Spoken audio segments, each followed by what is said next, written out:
The best defense against AI attacks isn't just better detection. The basic principle here is that data itself must be treated with the same security rigor as the network infrastructure that AI is using or running on. So what does it mean? The most dangerous attacks don't break your technology. Deepfakes are just the beginning. Understanding AI-based attacks like deepfakes and data poisoning makes you valuable. Don't wait for them to come to you or ask you. Show them what you got and what you can do for the organization. If you get AI governance and security right, you will have competitive advantage for decades. The best defense against AI attacks isn't just better detection. It's understanding how attackers think about your data differently than you do. It's about how they think about AI models differently than you do.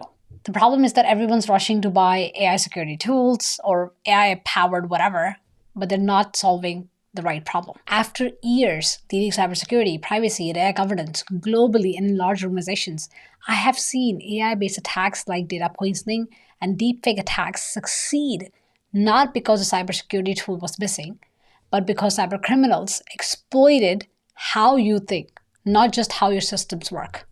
The most dangerous attacks don't break your technology, they break your trust in reality itself. Hi, I'm Monica, a hacker turned top #3 CISO in EMEA, a keynote speaker and a board-certified cyber leader with 20 plus years of experience in AI, cybersecurity, and leadership, and the founder of Monica Talk Cyber. In the next 12 minutes, I'm going to show you exactly how understanding AI's dark side can accelerate your security career and make you indispensable to your organization.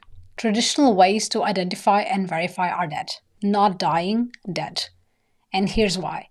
In 2024, an engineering firm called Arup lost $25 million in a single video call. No malware, no system breach, no technical vulnerability exploited, just AI so convincing it fooled human judgment itself. This wasn't a failure of their firewalls or endpoint protection or network monitoring. This was the failure of a fundamental assumption that seeing and hearing equals believing. And if you're still thinking about AI threats as just another item on your vulnerability scanner, you're already 3 steps behind the cybercriminals who are weaponizing this technology right now. So what does cybersecurity leadership look like or should look like in 2025? It's the understanding that we're fighting an entirely different war. That Arup incident that I mentioned, that employee joined a video call with who they thought was their CEO and senior staff. Everyone else besides them was AI generated.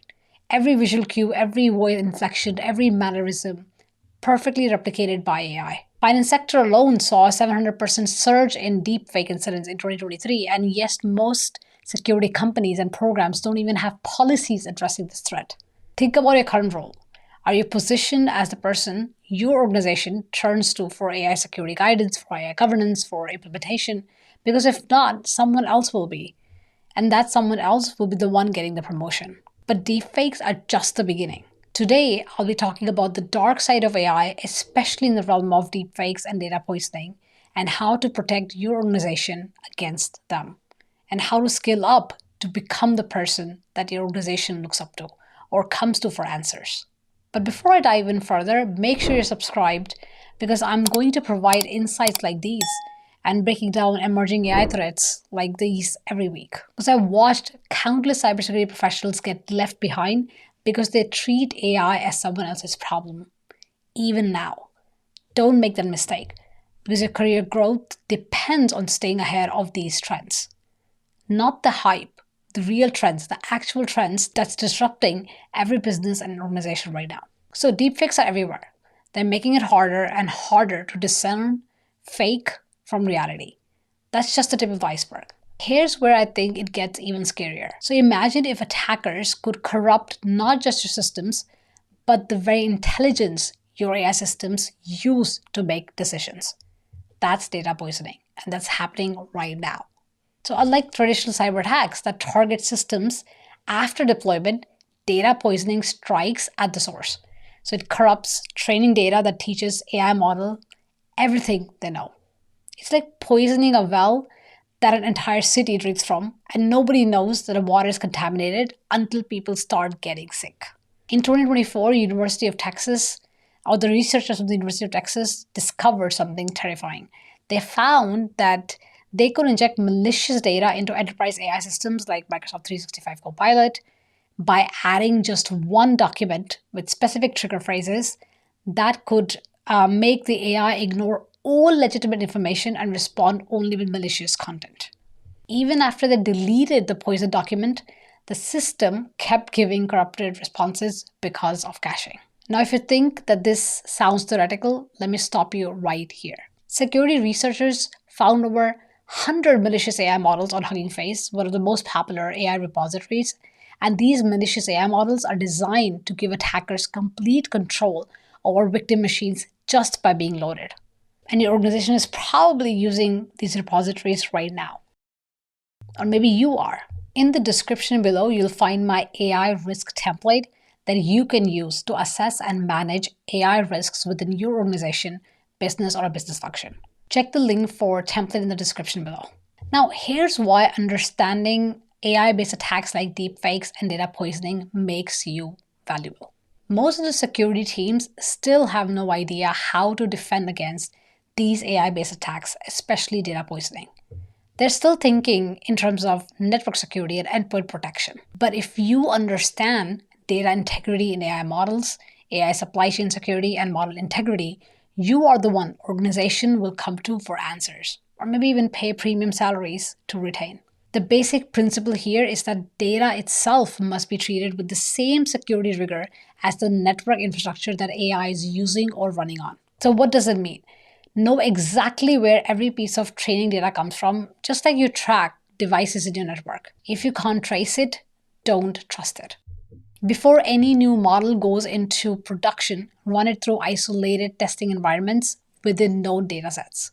Think of it like malware sandboxing, but for AI. Set up automated checks that flag when AI outputs suddenly change patterns or start producing unexpected results. These early warning systems can catch poisoning attacks before they spread. This means implementing data sanitization, anomaly detection, and protecting AI supply chain security, because that's where the data is coming from or can come through. These are the technical foundations that will distinguish advanced security programs from the basic ones or the traditional ones. Which brings me to defense. Now that you understand a bit more about the AI threat landscape, let me show you how to position yourself as the AI cyber expert that your organization desperately needs, even when they don't think about it. First, you need to think beyond traditional controls. Build what I call as the human-in-the-loop oversight systems.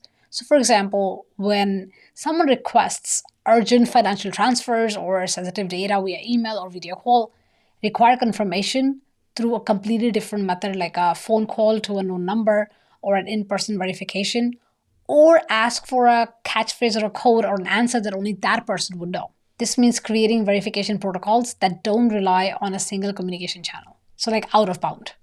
Second, start advocating for AI-powered defenses in your organization. So for example, start with AI detection tools your organizations can implement immediately.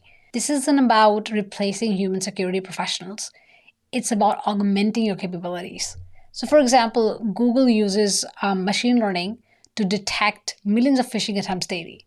I mean, you don't want to do that manually. You want to use it AI-powered. Microsoft Defender already includes deepfake detection capabilities that most organizations aren't even using. So enable or implement these features and create response procedures when they trigger any alerts. This positions you as someone who understands existing AI security capabilities as well. Third, become the person who understands AI governance and can explain AI risks to executives in business terms. So for example, financial loss, regulatory fines, etc. So similar to AI, similar to other risks or business risks that you have in terms of cybersecurity, but now catered towards AI risks. So for example, if our AI systems make decisions based on corrupted data, we could face regulatory penalties, operational failures, and reputational damage. And then get very specific on what these would look like in terms of direct or indirect cost. If you get AI governance and security right, you will have competitive advantage for decades. Most companies are still not understanding that. Those that don't, that are already becoming case studies. My team and I run regular free workshops on AI for cyber leaders. Sign up today at monicatalkcyber.com/workshops and add yourself to the waitlist for the upcoming workshops. Join the waitlist now because the spots are limited. Now, this is just the starting point. Data poisoning is just one of such examples of attacks against AI systems. Going forward, I believe we will see at least 3 categories of adversarial attacks. Number 1, attacks that use AI, or what I call AI-based attacks. For example, using AI to generate extremely convincing phishing emails that bypass most security controls and even selects the target based on certain factors. Number 2, attacks against AI systems. So for example, those attacks that attack AI systems to attack your business, your organization, or even hack your emotions. For example, data poisoning to corrupt the underlying training data, or prompt injecting an AI companion to execute instructions that hack and manipulate your emotions and get you to take certain actions. And number 3, autonomous AI attacks. For example, my personal AI assistant autonomously interacting with and attacking your personal AI assistant. Unless you understand what defending against AI attacks looks like, you won't even have the right foundations to even start defending against autonomous AI attacks, which is where I believe the threat landscape will eventually go towards. So what are some of the attacks that you are seeing? If you found this video useful and valuable, and I hope you did, hit the subscribe button and click the notification bell. Remember, if you want to thrive in AI era, it's not about resisting change. It's about leading it safely, securely, and responsibly. The choice is yours. You can wait for these threats to become mainstream problems, or you can master them now and become the leader your organization turns to. Don't wait for them to come to you or ask you. Show them what you got and what you can do for the organization. I'll see you next time. Until then, watch this video on responsible AI and AI governance for cyber leaders. This is Monica signing off.